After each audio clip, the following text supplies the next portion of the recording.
இது காணப்பயிருங்க, அதை கொள்ளுன்னு சொல்லுவாங்க.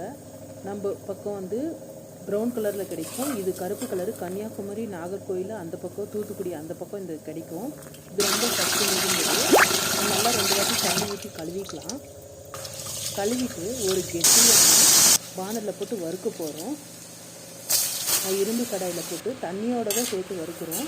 இப்படி வறுக்கும் போது நல்லா வெந்துடும். இப்படி நம்ம இதை வறுத்து பவுட்ரு பண்ணி குடிக்கும் போது வெயிட் லாஸ் வந்து ரொம்ப நல்லா ஆகும். நம்ம அந்த கொள்ளு கஞ்சி எடுத்துக்கிறத விட இந்த கொள்ளு வந்து 2 மடங்கு எஃபெக்டாக இருக்கும். இது வந்து தண்ணியோடையே கொஞ்சம் போட்டோன்னா தண்ணி எல்லாம் நல்லா சுண்டிட்டு நல்லா பட்டு பட்டுன்னு சவுண்டு வரும். அந்த சவுண்டு வர்ற வரையும் நல்லா வறுத்து எடுத்தோம்னா உதிரி உதிரியாக கிடைக்கும். இதில் வந்து நிறைய நார் சத்து இருக்குது. ஃபேட் வந்து ரொம்ப குறையும். 2 ஸ்பூன் போல் டெய்லி டீ காஃபிக்கு பதில் ஈவினிங் டைமில் எடுத்துக்கிட்டிங்கன்னா உங்களுக்கு நல்ல ரிசல்ட் கிடைக்கும். இப்போ கொஞ்சம் நல்லா பட்டு பட்டுன்னு சவுண்ட் வந்து கொஞ்சம் சீரகம், கொஞ்சம் மிளகு ஒரு 2 ஸ்பூன் போல், 1 கிலோ கொள்ளுக்கு 2 ஸ்பூன் சீரகம் 2 ஸ்பூன் மிளகு சேர்த்து நல்லா வறுத்துட்டு ஆற வச்சு மிஷினில் நம்மளுக்கு எந்த அளவுக்கு வேணுமோ அந்த அளவுக்கு எடுத்துக்கலாம். இப்போ 1 டம்ளர் தண்ணி எடுத்து அடுப்பில் வச்சுருக்கோம்.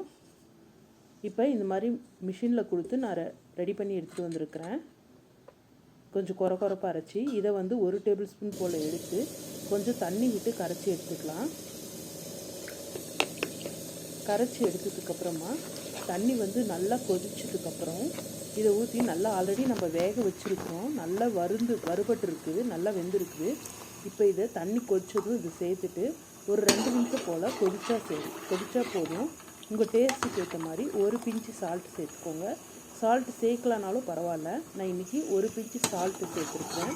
2 நிமிஷம் கொதிச்சதுக்கப்புறம் ஸ்டவ் ஆஃப் பண்ணிவிட்டு நம்ம எடுத்துக்கலாம்.